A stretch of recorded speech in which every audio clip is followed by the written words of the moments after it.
this topic is, I believe we're talking about epigenetics, adaptability, and unfolding your potential. If I'm not mistaken, that's the topic that was given to me. So, it's a massive one, and it really explains how chiropractic fits into the health, healing, and well-being model. So I guess in the next hour today, we'll have like a kick-ass information exchange. And it's not just going to be like an abstract philosophical discussion, although I love having them. And maybe it'll get a little bit abstract, but I want it to be like an exploration of scientific concepts that you can plug straight into your dialogue or your educational system with the peeps that you take care of. So it's not just like you pull a green book off the shelf and it fires you up with some philosophy. This is like some straight up stuff. So basically, when you share this with your people, they understand how to become the strongest, most aligned, connected, and energized version of themselves. So, just to give a shout, just so you know where I'm coming from. I've been out in active practice for 20 years. I've delivered over 360,000 adjustments. I've had 10,000 new patients, 25 years as a dedicated yogi. I'm nowhere close to slowing down. I almost feel like this is now just like the beginning for me. So what I want to do really is share with you how I play this chiropractic game. I chatted with Eric and he goes, hey, can you chat about like adaptability and epigenetics and like potential? I said, slam dunk. I mean, I couldn't have like cherry picked a better topic. So let's take this concept and we'll run it through a filter. Like that chiropractic is a philosophy, it's a science and art, and each of these like legs are interacting with each other in this like three-dimensional interconnected entity, right? So it's not just like a linear triangle. The philosophy of chiropractic, I'm telling you guys, right, it's based on the premise that there's a universal intelligence that governs and organizes the universe, the galaxy, our Milky Way, and that same intelligence is embedded within planet Earth. You plant something into Earth, boom, it grows life. And that same intelligence is inside you. You plant a seed inside a human being, it grows life. And your intelligence is animated by a life force that flows through the brain, down the cord, through the nerve, roots, trunks, and branches. And when the force is able to flow through the body without interference, we're able to express maximum health potential on a physical, mental, emotional, social, sexual, psychic level.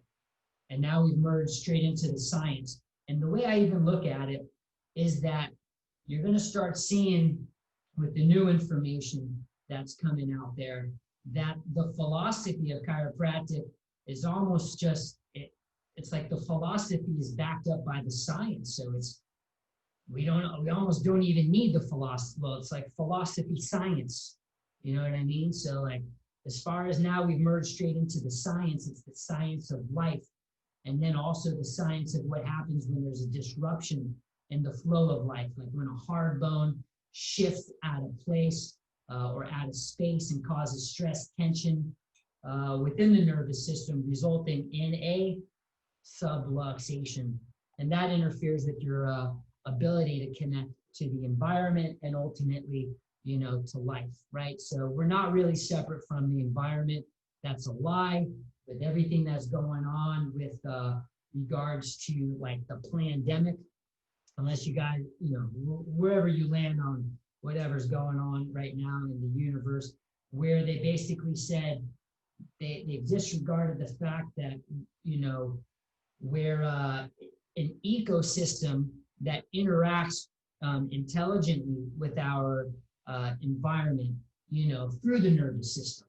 But they've neglected to say that the scientists, the doctors, the researchers, except, the rogue medical doctors and the rogue scientists and even the chiropractors who basically say, yo, you got to strengthen the immune system. The terrain is everything. The germ is nothing. So how you interact with the environment ultimately is going to determine the new version of you. And that's epigenetics, right? Epigenetics 101. So here's how I love explaining this concept to my peeps, where I'll just break it down for you. So the forces, the loads, the inputs, the signals, and the shapes that you interact with on a physical, chemical, mental, emotional level, it becomes a new version of you. Your body's intelligent, right? So good force, good stress, you get stronger. You're forcing adaptation on the system. And the game's like super easy. You get positive points when you interact with different forces, loads, inputs, signals, and shapes. Like, straight up.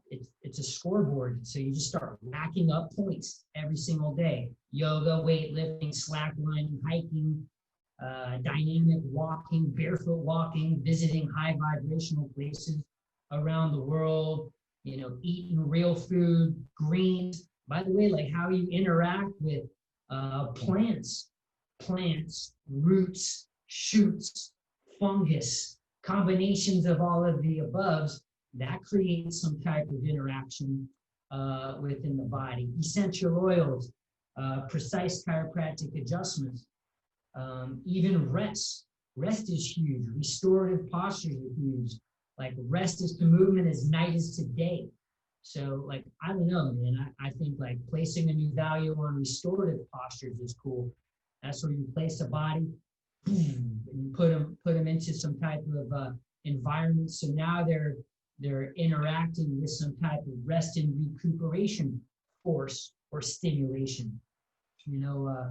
How we go from laying on the floor to sitting, to crawling, to standing, to walking, to running, and then maybe like transporting resources, carrying stuff, either on our shoulders, on our heads, or in our arms.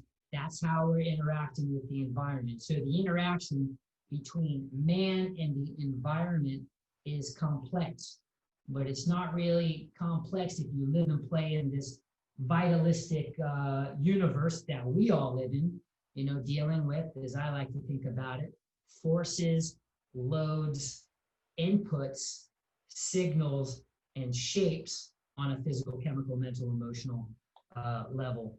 Like in chiropractic, we have the 3 T's, right? The traumas, the toxins, and the thoughts.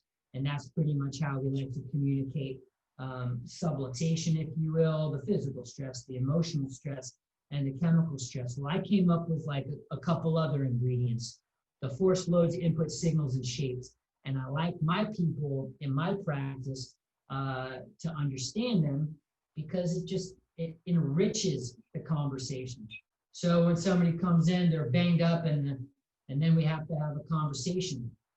Why aren't they adapting, or they're maladapting? I go, well, look, they're saying they're doing everything right, but if the force, the load, the input, the signal, or the shape is greater than your body's ability to handle it, a penalty or an insult results. And that's ultimately going to result in what? Tension. Increased tension, increased tone, increased hypertonicity. You guys feeling this so far? Is this good? So like if you can't adapt to that increased tension, ultimately what happens is it encapsulates in that neurospinal system. It encapsulates in that connective tissue. You pick it up with your hands, like you read it as like abnormal tone, hypertonicity, swollen tonicity, hot inflamed tonicity. And then basically if you can't adapt, it results in failed adaptation or adaptive physiology or protective physiology, which results in bracing and buckling and sprinting and like a strangulation, causing like suffocation above and starvation below, like BJ said. It's like a sensory deprivation chamber. You know what I mean? So that's what we're playing with when people get like into this locked, braced, splint, guarded state. And the way I look at it, people got to get out of this high tension state quickly before the intelligent nervous system makes that the normal state and encapsulates it, hardens it, and now we're dealing with that chronic contracted position. The nervous system is so intelligent, always interacting. And by the way, also outside of your nervous systems, or maybe not your nervous, outside of like your conscious awareness, your nervous system is always detecting the environment. Is it safe? Is it dangerous? Do I see someone or something that I kind of like want to reproduce with? We're not like so primal, so animalistic that we can't control our animalistic urges. We've evolved, but you know what? For the most part, the nervous system's scanning it, whether you're aware of it or not, and it's either putting us in this braced state, the sympathetic state, or hopefully, your chill vibes. You're in like this parasympathetic state. Now, when people are banged up, and it's good to reverse engineer it and talk about like when a person is in like the most contracted, tight state, and then like we'll uncoil it and unwind it from there, because they all have a very similar physical shape, where basically we're going to hold a lot of tension like along the front side of our body, kind of like in our love muscles, soft muscles, all the way from our jaw, throat, belly, all the way down to our, perineum. And if you're tense in any of these areas, it shows up, in our posture, in our thinking, in our communication, and, in our digestion, in our movement, and our ability to really give and receive love. So as far as like this conversation of like epigenetics, adaptability, and unfolding your potential, you got to soften up the front side that's always contracted. And we just see people curled up in these balls. We've got the tense neck, the rounded forward position, the super hyperkyphotic position. And that's like where that's the dominant shape that most people are presenting with. Why? They've been soaking their body in different forces, loads, input signals, and shapes that's reinforcing this. So as chiropractors, like, I get it. We're DSC, Delta, doctors of straight chiropractic. I'm like a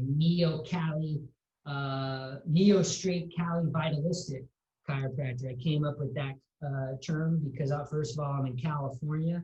I'm a straight chiro, but I'm like a humanist. I'm a universalist. So like if somebody came to me, they're blind, they're deaf, and I can't give them the chiropractic breakdown. I can't tell them, like show them my subluxation model. All they can feel is me getting a hold of them and doing the bam, getting them adjusted. So, at the end of the day, like your adjustment's going to have to be the main form of communication and the way to tap in. So the way I look at it, am I just limited to just an adjustment to help open up somebody? Yes, it's the dominant way in, but you got to teach people how to open up their chest, their shoulders, their abdominals. You probably can't see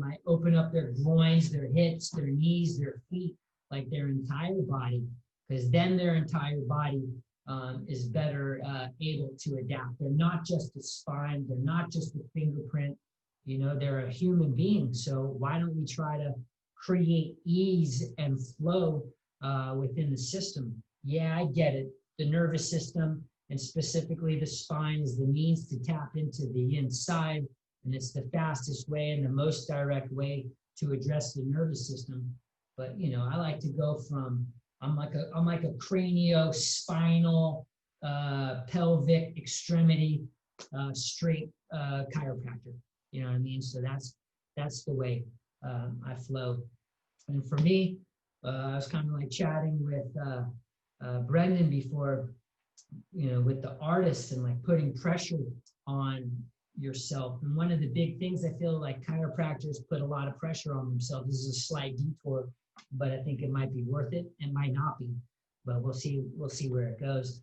But people put all of this pressure on themselves that you just have to adjust the spine. You can't, veer off and maybe adjust like the SC joint, for crying out loud, or adjust a person's shoulder. It just has to be vertebral, or it can't be anything. And another thing goes with regards to pain. If a person's in pain, they're going to be in like chronic pain patterns. And some people in chiropractic don't like talking about the word pain, but man, being in pain is terrible. It's rough.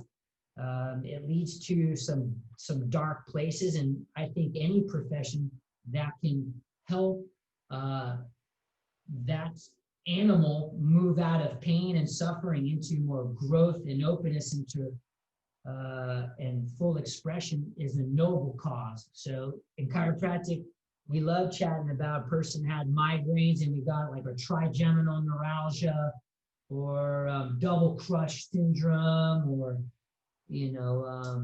asthma. Like there's certain conditions it's like okay to say chiropractic help with, but if it's like neck pain or low back pain or shoulder pain, you get beaten up because it doesn't follow the classical model of just removing interference. Yeah, remove interference from the nervous system, get that person feeling and functioning fantastically, removing the stress, removing the strain, allowing them to experience more ease in the body.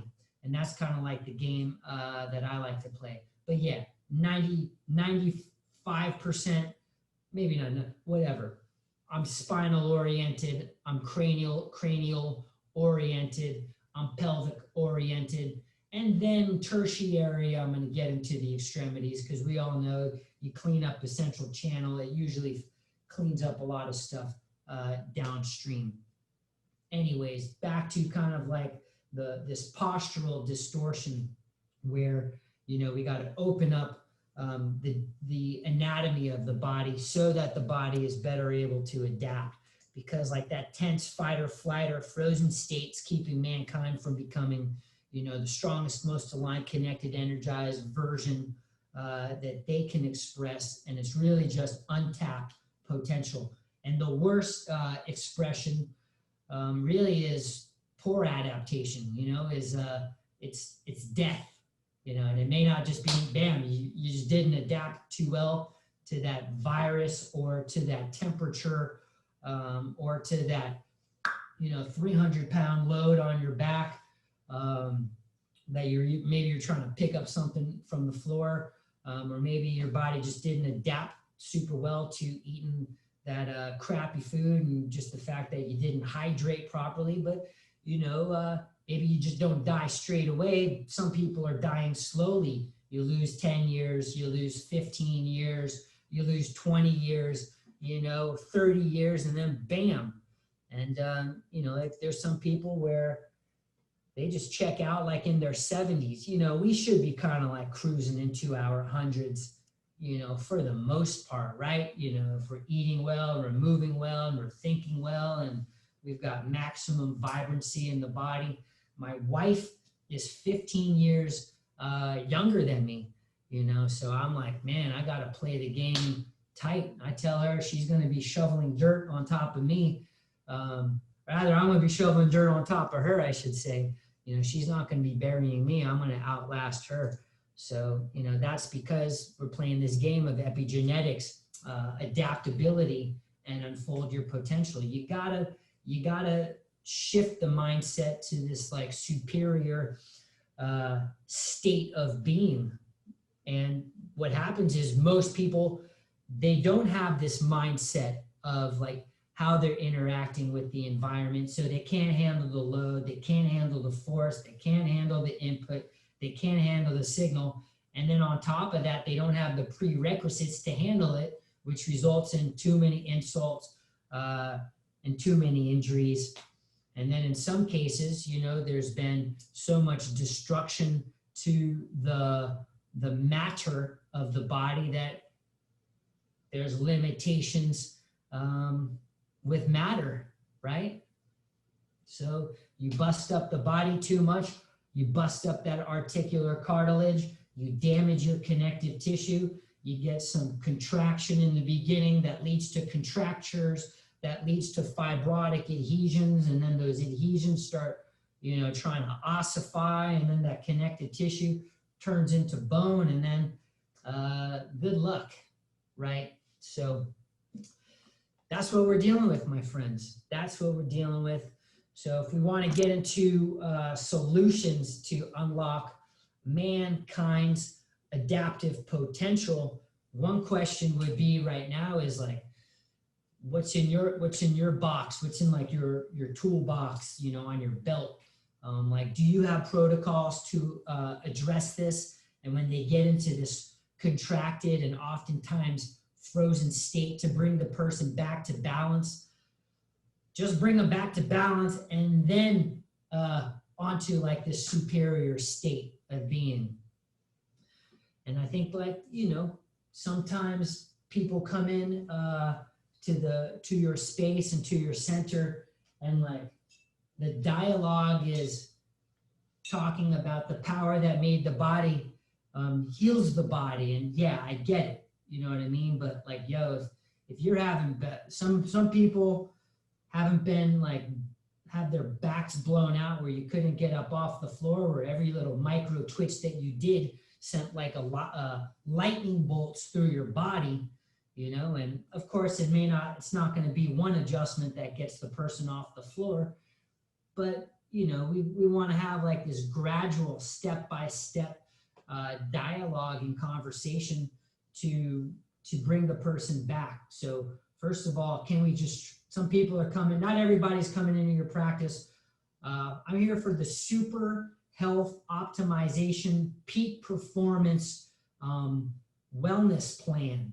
You know what I mean? They're coming into your practice jacked up.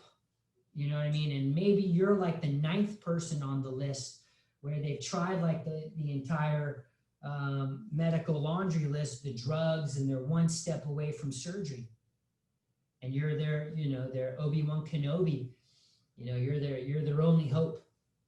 Okay? So this is kind of like where we take people, most people running around in a seriously sick level, a sick state of health. We got to first normalize those people, and then from there, bam, some people, and that's kind of like the game. The superior state of health is actually called, or the superior state of being is called health. I like that. The superior state of being is called health. It's like, duh, right? Anyways, so, you know, correcting the subluxations as far as like the protocols has got to be your number one. So number 2, you got to have protocols to support the corrections.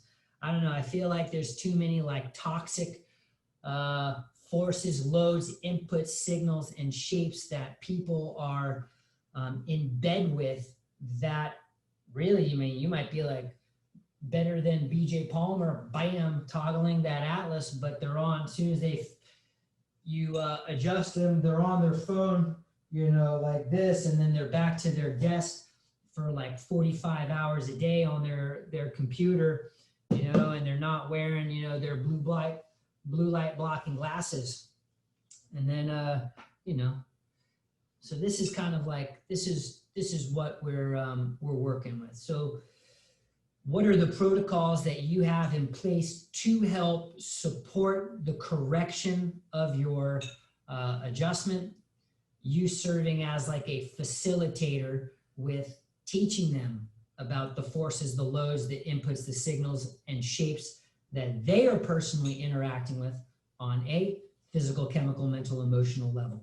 All right. And then within that filtration system, we've got to minimize the traumas and the toxins and like the horrific thoughts that can go into the head. So chiropractically speaking, we adjust cranial, vertebral, extremity subluxations, and then we help people reconnect to their powerful self-correcting mechanism.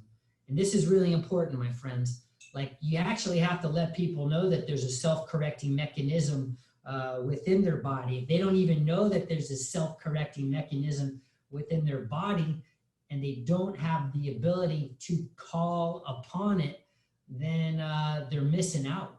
You know what I'm saying? It's like sometimes, like I think Reggie Gold said in his Chemistry of Life talk, if you guys ever listen to that, it's absolutely fantastic.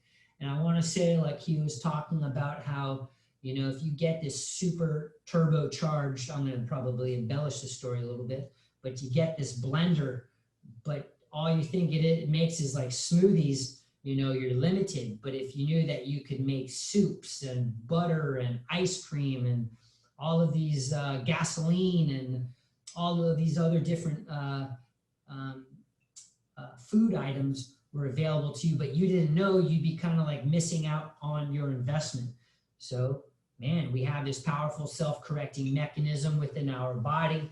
We just have to learn how to read the instruction manual and activate it. So we teach them. You're a doctor. Some people can't wait. They graduate across stage. They get that doctorate and they're so excited to just really throw out that doctor. Man, I like the DC. I like the doctor too. I like the doctor, but man, I like the DC, the doctor of chiropractic. You know, you're a teacher, you're a facilitator, you're a leader. Some people don't even like saying, I'm a healer. You're not a healer. The body does the healing. Some people are leaders. Some people are healers. Some people are healers. They've got this elevated vibrational state of being. And they actually, you know, by you just being in their presence, it changes the vibration of the field. It changes the vibration of the space, and you're going to get a different outcome, straight up. So you're a teacher. You teach them how to move. You teach them how to rest. You teach them how to recover. Me personally, like in the practice, I designed a dynamic yogic movement system that we employ at the Life Center Chiropractic. It's called the WISE Progressions. It's available online. I know that was a cheap plug. You can get it at spinecheckeruniversity.com if you're writing that down. But look, the way I looked at it was, once a person gets adjusted, we created a movement-rich environment, and also like an environment that allows them to pause and breathe and chill, interact with shapes and back benders and cervical tractions, you know, so they give the nervous system a new reference point of what it's like to be neurologically expanded, free, loose, calm, and energized. The exact opposite of this. That's my game. That's my game, you know, to help a person become stress/strain free with a body that's flowing, that's moving with life, that's vibrating. I'm into vibrant health. A couple of you come shadow me at my space. See, David Frank's got the face is like right in my face right now. You know, like, you take a look at the artwork. It's a lot of it's like anatomy that glows. A little trippy, you know what I'm saying? It's, you know, if you're looking at bodies that are glowing, you're in a higher energized state, and that's cool with me, you know. So the bottom line is, like, sensory information's got to be endlessly integrated. You got to give them opportunities to integrate. Bam, peace out, and then they're back on their phone. Bam, do this movement, put your neck like this. I want you to breathe. I want you to breathe in like a circular manner so that they create that new reference point, so that that sensory information that I'm inputting into their system gets integrated, right? And then codes for like appropriate efferent activity. I think Dr. Monique would probably like that last little line, like that sensory information that needs to be endlessly integrated, right? I don't know. I nerd out on this stuff. Maybe you guys do. If you're a chiropractor, you probably dig it. Again, I'm getting a couple good stuff. Great. So now back to like the epigenetics, the adaptability, and unfolding your potential.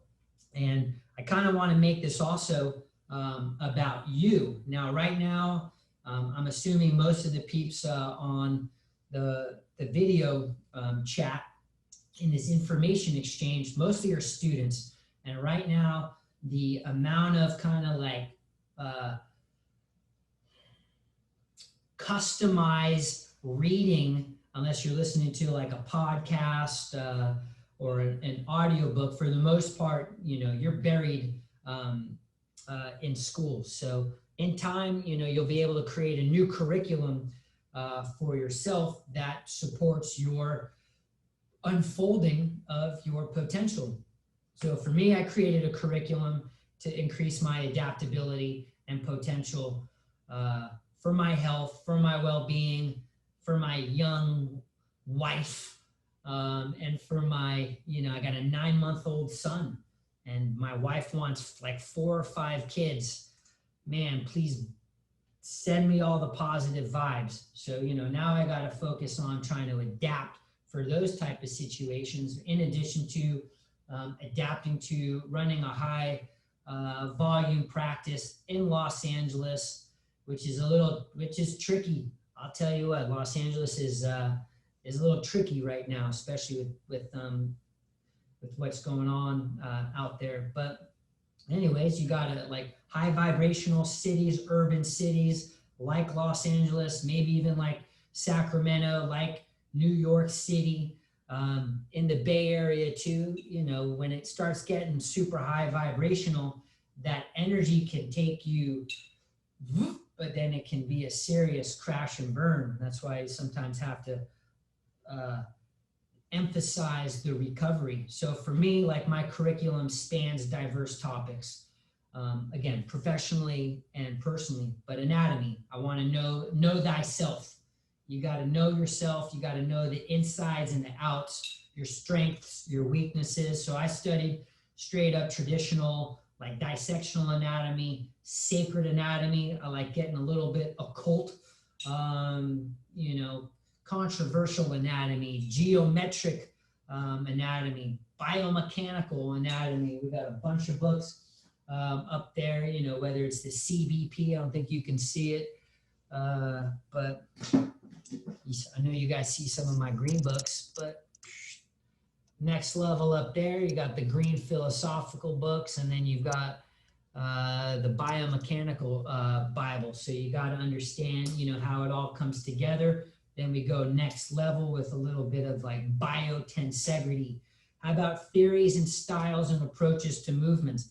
I think it's important, first and foremost, you study the chiropractic approaches to movement. You go Gonstead, and guess what?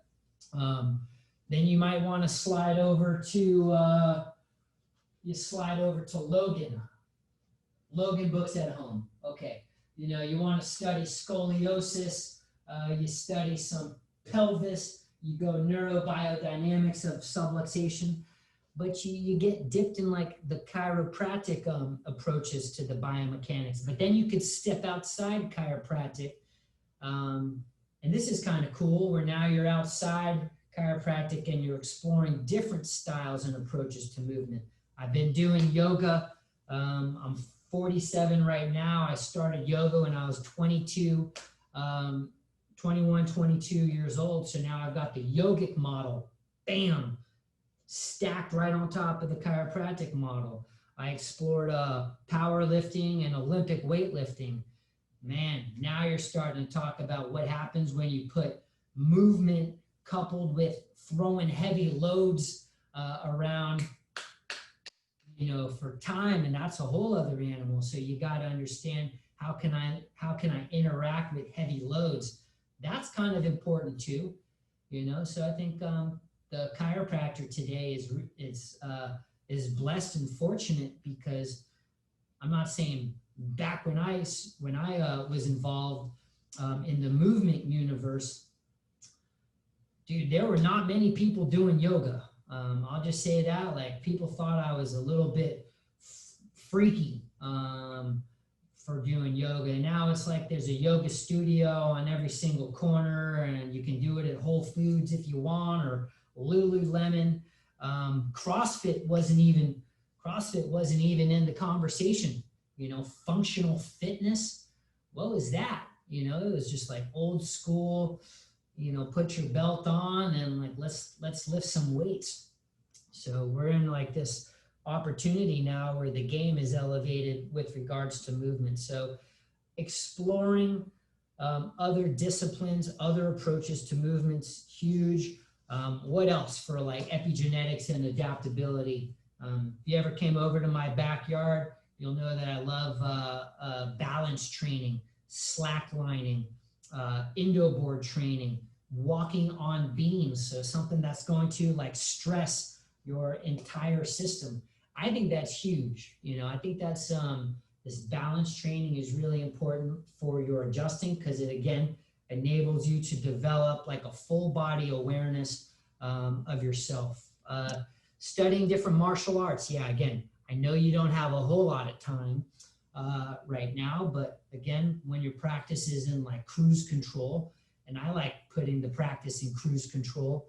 I'm not saying I'm lazy, but I'd rather just come in, do my business at my center, and then go out and rock out and work on my adaptability without having to do spinal screenings or stress talks or but you do what you got to do. By the way, and that's also part of the game.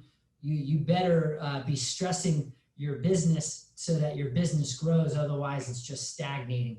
But one of the cool things I've also loved to explore different flavors of martial arts. Where years ago, I think it was like 2010. I don't know what it was, but I think it might have been where I saw the Sherlock Holmes movie with Robert Downey Jr. as Sherlock Holmes. If you guys have seen it, it's fantastic. It was directed by Guy Ritchie, and the fight scenes were so they were so badass, choreographed. And he did Wing Chun, and Wing Chun was like the style of martial arts that Bruce Lee practiced before he formed his own system. Jeet Kune Do. I kind of like, chiropractically speaking, Jeet Kune Do. I like a little bit of this. I like a little bit of that. I like a little bit of this. I'm going to discard that, and here's my system. And that's kind of like my system personally of chiropractic. But years ago, I wanted to study Wing Chun. Had a teacher. He started teaching me all of the forms and the kata. Guess what? Puts you back into that beginner mindset. People can sit at home and do crossword puzzles for their brain. I wanted to do crossword puzzles for my, with my feet. Sometimes you realize you try doing a certain movement or a dance move, and it's almost like you've got two left feet. So doing martial arts and doing these katas, but then that evolved into like stick and then knife fighting, and then it turned into it moved from like the form into like snap neck here, break knee here. It got ugly. So I kind of left that because I could see how it was starting to spin my brain. And maybe some of you who already know me, I kind of can go into like intense mode at times. I want to see Jonathan on there too, or Brandon. There's Brandon. No one's going. Yeah, I know what's up. All right, cool. So, but I'll soon be doing some Japanese swordsmanship I love samurais, and I thought it would be cool to start doing some Japanese swordsmanship. That'll be one of the things I'll be teaching, well, maybe not teaching, but I'll be taking my little boy to. When you got a 9-month-old, a brand new kid, it's all about epigenetics. It's all about adaptability. It's all about unfolding the potential. And right now, we're just, dousing him with just nothing but love and movement, and just keeping him like fully activated. And then on that note too, like traveling to sacred sites, high vibrational places, I think is really important. If again, based on what I said before, like outside your nervous system's conscious awareness, lays a certain neurological program that's always sensing the environment. So you step yourself into a high vibrational place and let your nervous system, you just plug in, you got to activate that self-healing mechanism, bzz, and then you get dipped, and then you get charged. And that's even like the space that I'm in, the Life Center Chiropractic. I wanted an office that as soon as you walked in, you're like, oh my God, well, this place is next level. It's next level because we wanted to create a high vibrational space where people walk in, space is already starting to do the healing.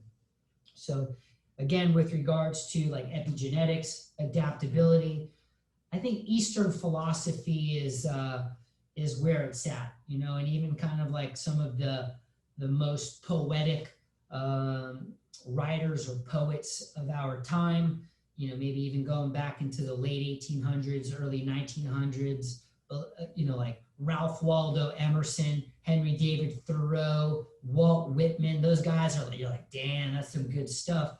They all kind of have this mystical Eastern philosophy, which even chiropractic is heavily dipped in. I've been to Davenport, I think 4 times right now, which is, unless you're going to Palmer, Davenport is, or you're from Iowa, is probably not normal. But it's not easy to get there. I mean, it's easier to fly to Peru than it is to get to Davenport, Iowa. Let me just tell you that. I'd rather fly to friggin' Lima than Davenport, Iowa, but that's, no, I like going to Davenport. I love going to Davenport. But, there's just something special about going to these high vibrational places where if you went to BJ Palmer's mansion, and this is kind of like what I was getting at, where all kinds of Japanese and Chinese and Hindu statues, man, chiropractic was dipped heavily in the East.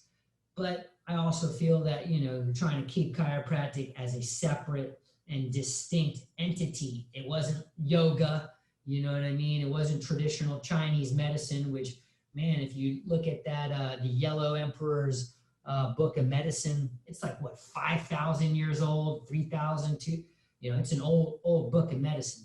So I know we wanted to keep chiropractic as a unique and separate discipline, but it definitely borrows from that Eastern philosophy. And on that note too, you got to know your Western science, the Western neuroscience, and you've got great people. For me, I studied with, I had some great science teachers, but Dr. Chestnut's program, did his CCWP, Certified Chiropractic Wellness Practitioner. If you don't do the program, one of the best books that you could get is like his first book, which is the 14 foundational premises for the scientific and philosophical validation of the chiropractic wellness paradigm. You know what I mean? And like, if you don't have that book, you just read it, and it's just friggin' loaded with science that pretty much backs up the philosophical validation of the chiropractic wellness paradigm. And like I said, where the science and the philosophy meet, it's like blurred, because now we can pretty much prove this philosophy. I know some of it's abstract. You can't see the life force. It's invisible to the eye. But getting back to the neuroscience, you know, of course, you've got Dr. Monique Andrews. She's probably speaking in like another week or two or something like that. I'm digging following her stuff very much. So, you know, you get into stress physiology. That's also like very important to know. Hans Selye, the stress of life. You've got Stephen Porges with the polyvagal theory. So now you start learning about, you know, the stress physiology and different phases of growth and development, you know, all with the purpose of forcing adaptation on the body to like unfold and maximize your potential. So, and like I said, good news, after you graduate, you get to design your own curriculum to further your studies. You know, so it's a mental game. It's an emotional game. So you also have to play with the mindset game. There's a great book out there too. It's called Mindset by Dr. Carol DeWitt. And it's another fantastic game. So you got to study like this chiropractic game almost like you're a sports psychologist. You've got to look at it like you're Phil Jackson. You're the head coach. You're the head coach for the organization. You're the general manager. If it's your business, guess what? Like you can't fire yourself, but I'm sure for some people, like the employees wish like they could get a new GM, general manager, or a new coach. But you know, you've got to play this game. It's a mental game. It's a physical game. There's a communication game. And just getting back to the physical component, delivering adjustments is like, you know, it's physical. It requires advanced skills, capabilities. It requires an understanding of physics. There's a line of correction. There's a line of drive. There's a velocity. There's a depth. There's an amplitude. You got to get good at that, you know, especially if you want to force adaptation on human beings. Otherwise, you know, you're just, you're whacking people. And like I said before, you're going to be dealing with some heavy hitting situations. Trigeminal neuralgia, the migraines, the vertigo, the brachial nerve issues, double crush syndromes, damaged discs, sciatica shooting down, you know, your low back, and then you making a left turn into your testicle. You got congenital anomalies or biomechanical peculiarities. There's wiggle room for, like no wiggle room for error, okay? And especially considering like there are some people that don't like us, that don't like what we do, that have formed committees at demolishing us. Wilk versus AMA, 1980. You know what I'm saying? So that's the cool thing with the innovation in chiropractic is we've had to elevate our game so that we let our adjustment do the talking, you know, and we're not just dealing with Bobby slept funny on the couch and his neck's a little tight, you know, like your adjustment's the difference between them needing to take powerful drugs and getting surgery. So you got to bring that A game. I get a little excited. I'm sorry, you know, but I know I'm talking to the right crew. So, you know, the game's so multi-layered. We can go on and on, but I wanted to kind of like bring up like the epigenetics component and the adaptability component, not just within the chiropractic in-office dialogue, but also for you. Yeah. So it's 107. I think, I don't know if I had to like 110, but I'm out of breath. Does anybody want to ask any questions? Or not? I actually do have a question. So this talk has been like really helpful in terms of understanding, I mean, the intention of adjusting and trying to find ways to go deeper into the chiropractic science and philosophy. How much of this ends up being communicated to a patient on their first visit, their second visit, their third visit? Because that's the thing that I think I'm still struggling a little bit with. in terms of integrating this information into the patient education aspect of chiropractic? Anand. All right. So that's a great question. And the short answer would be just enough. Now, like we have this, again, as like straight chiros, as principal chiropractors, we almost feel like this requirement to tell them about subluxation and how it's like impacting their life negatively. So for me, the first visit is about receiving them.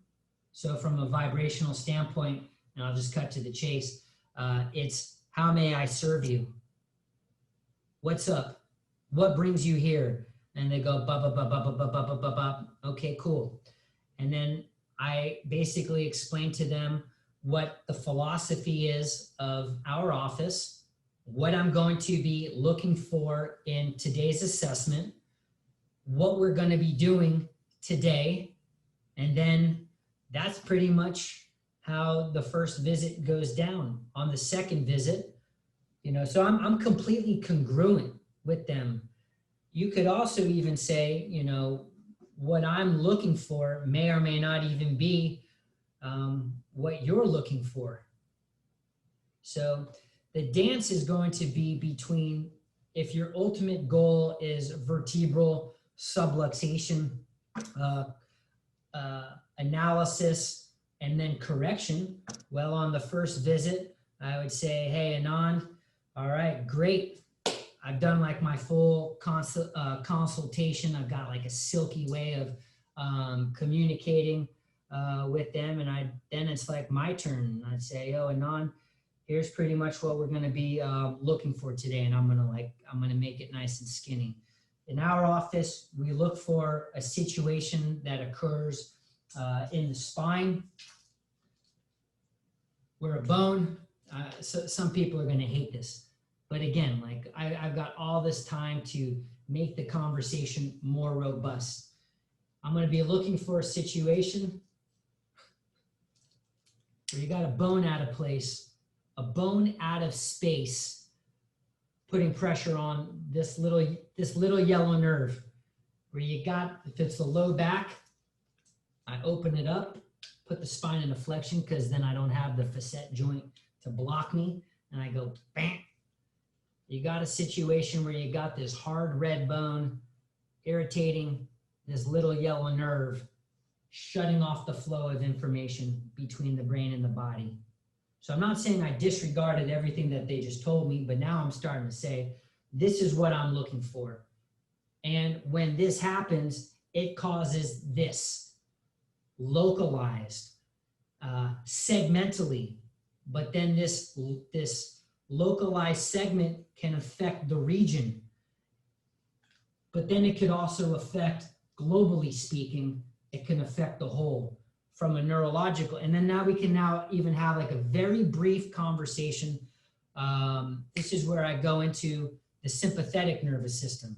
Anytime you got a bone out of place, a bone out of space, putting pressure on the nerve, causing a brace, a splint, and a guard, we call that a subluxation, right? It then causes the body to enter into a more of a global brace, splint, and a guard. You get it? So now I've just kind of like opened up the conversation for a segmental, a regional, and a global situation. And this is maybe how like your low back very well may be connected to the mid back, that could be connected to the neck, because your nervous system, your operating system, is functioning in more of a brace, splint, protective, guarding state instead of a free-flowing state. And by the way, I gave you way more at conversation than I even would on the first visit. But then when I get my hands on them, that's when it goes down. Because when I do my neurospinal, my neurocraniospinal pelvic extremity analysis, and I've got my hands all over them, that's when, for me, the explanation goes down. There it is, there it is, there it is, there it is. You feel this guy, that's a subluxation. They don't, and then they leave that first visit going, by the way, you haven't even left the room yet. Maybe you're about to take them into the back to do your whatever other, computerized range of motion tests, thermography, surface EMG, any other neurodiagnostic, the x-rays. We do x-rays here too. They're just going already from that hands-on assessment, they're going, wow. So we take it from a conceptual into the experiential. And this is, again, where, my friends, I feel like sometimes we get so wrapped up into like subluxation that really it's the adjustment that turns the people into the believers. They go, I believe in chiropractic. I'm like, well, whatever, oh my God, activated, game on. So I like the adjustment. I like the hands to do the talking. Did I answer your question solidly? Yeah, cool. Second visit, when I break down exactly what's going on with them, and then I put it into, again, a segmental, a regional, a global, a functional, an energetic model, game on. And then after they're working with me and then they're feeling like super spectacular, then it's like, why wouldn't you want to be in this superior state of being, like, for the rest of their life? Good question. Anything else, brothers and maybe sisters who are still on the line? I actually have a question. Hey, what's up, Eric? How's it going, boss? Thank you so much for taking time out of your day to deliver us some great information over and through. I wanted to get some clarity on epigenetics in terms of like a socioeconomic standpoint. We all have like different accessibility to our resources. Do you know any universal solutions that everyone can do regardless of where they're at in their geography, to boost the chance of having more clean cut genes or ideal? Okay, well, we're talking about clean cut genes, and there's also like, how do your genes get dirty? Well, I think it comes down to the educational system. When you start talking about compulsory education, where you stick a little 5-year-old or a 6-year-old in a friggin' plastic chair, and then like they're supposed to just like absorb that information from the teacher.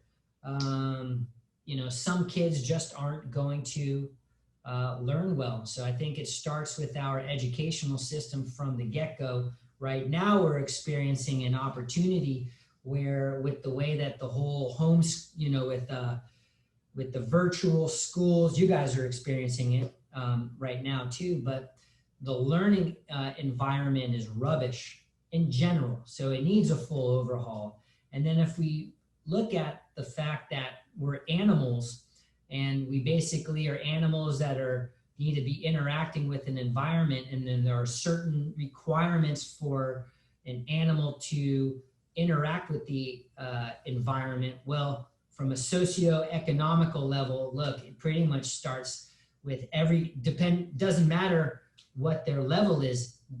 It starts with movement, it starts with the water, it starts with the food. And I get it, organic food is more expensive. It may not be available to certain people of different financial statuses, but and even in different places in the world, they don't have clean water, they don't have clean food. But it starts with the basic fundamentals, and that's, I think, what some organizations really are trying to do, to maybe even out the playing field, is get people who are disadvantaged some of the basic raw ingredients. You need, again, if you break it down, you need love. man, you don't have love, then these little humans become a little bit they're off mentally they're off, and then you need like movement, and then you need love, and then you need like food, water, oxygen, life force. So, is there like a great general program? Like, I think it's, you go to some indigenous cultures and you look at the health and the vibrancy of some of those indigenous cultures, you see that, man, they're actually, from a health standpoint, their teeth are stronger, their skin looks better, their muscles are more supple, their tone is stronger, they're not fat. So it really, I think, should start with movement. It should start with water. It should start with food. It's an educational system.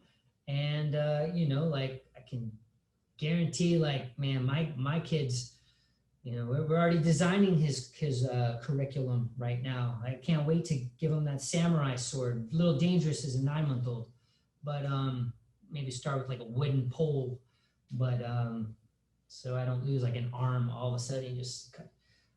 But you get it. There are people out there with heart-centered attention and intention to do exactly what you're doing. But me personally, off the top of my head, other than kind of like nonprofit organizations that kind of like go down to Tijuana, where they give people like clothes and good water and give them some spinal adjustments.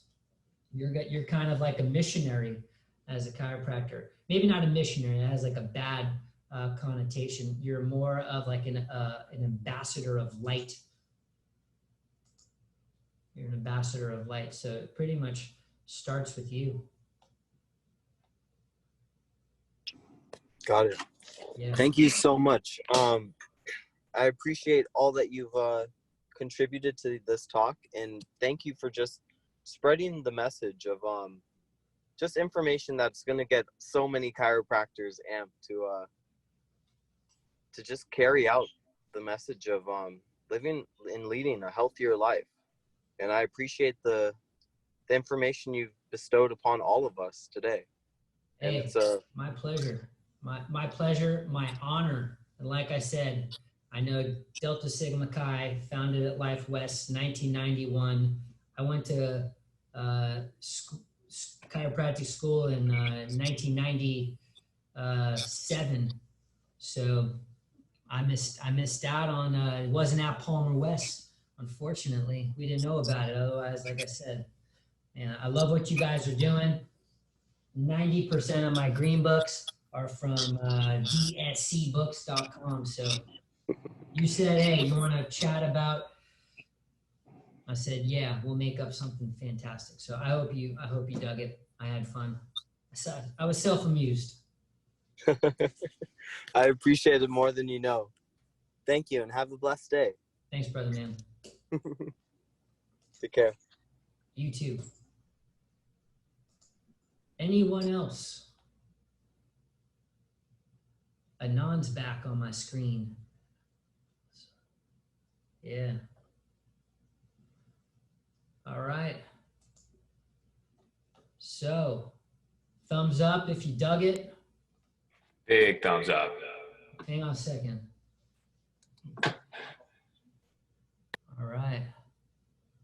Big thumbs up. There we go. Thumbs down if you thought it stunk. All right. Good. Yeah, bam. All right. So I guess if that's all she wrote. I'll just kind of like let you brothers know.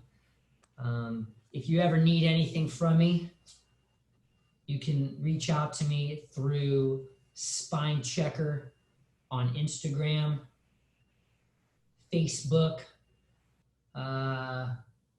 LinkedIn. Dude, you need any help, I'm available. period. Thank you, Doc. Appreciate it. It was a great conversation.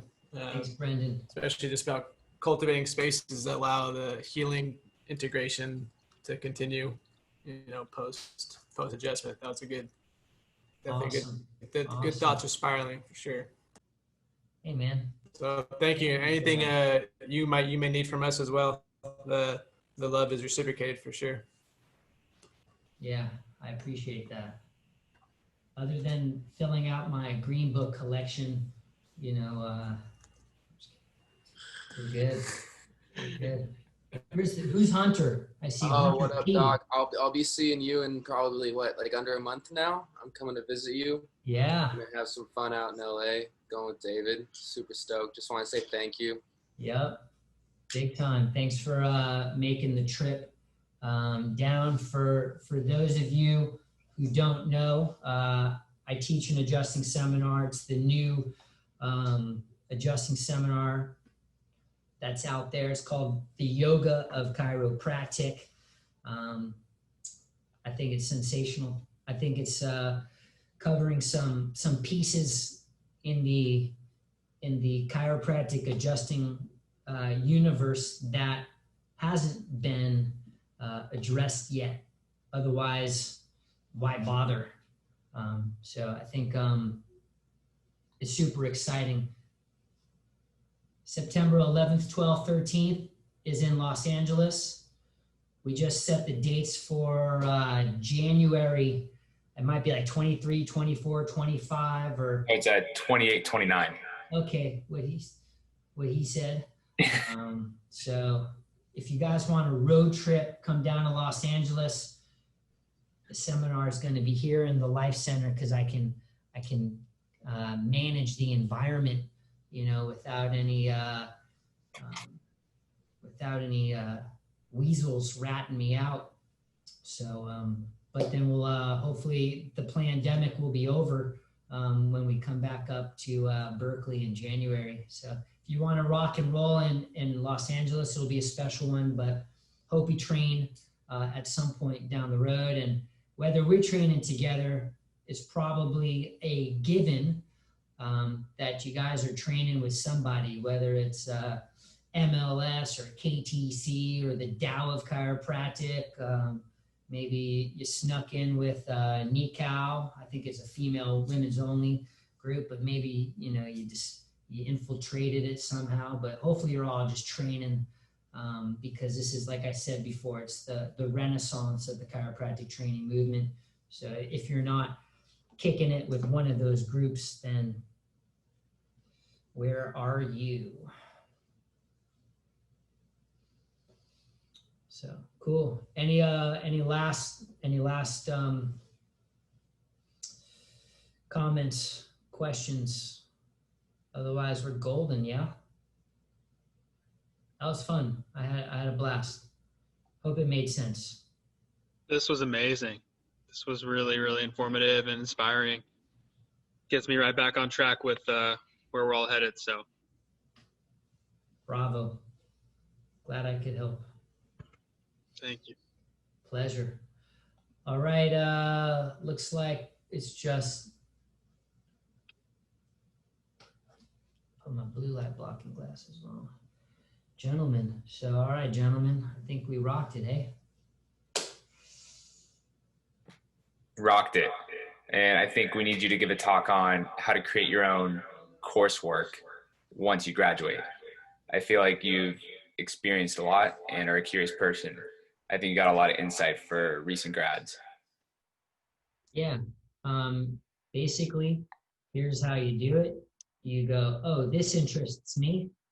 You go down the wormhole for a year, and then you're like, okay, I'm cool. And then you find a little something here, and you go that way, and then you go that way. And then when something grabs you, then there's another year that just went by. So for me, I kind of went like a anthropological route,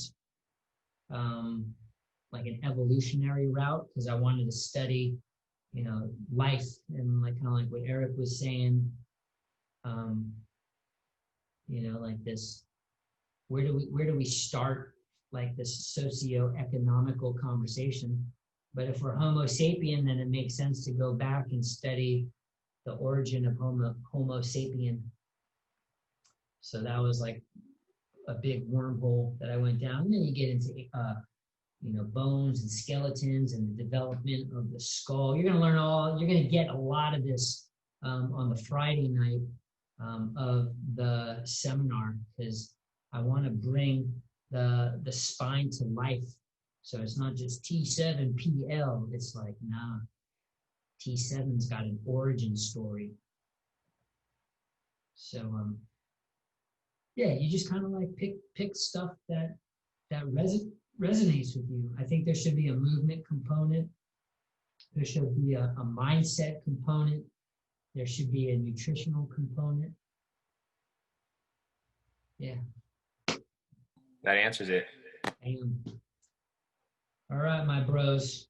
We'll keep the conversation going. If you want, like I said, on social media, Messenger, whatever. You can, even on Yelp, you can message me on Yelp. A nice review on Yelp. Have fun. All right, I'm borderline delirious, starting to buckle. Got to get some food, got to get some sunlight, hydration.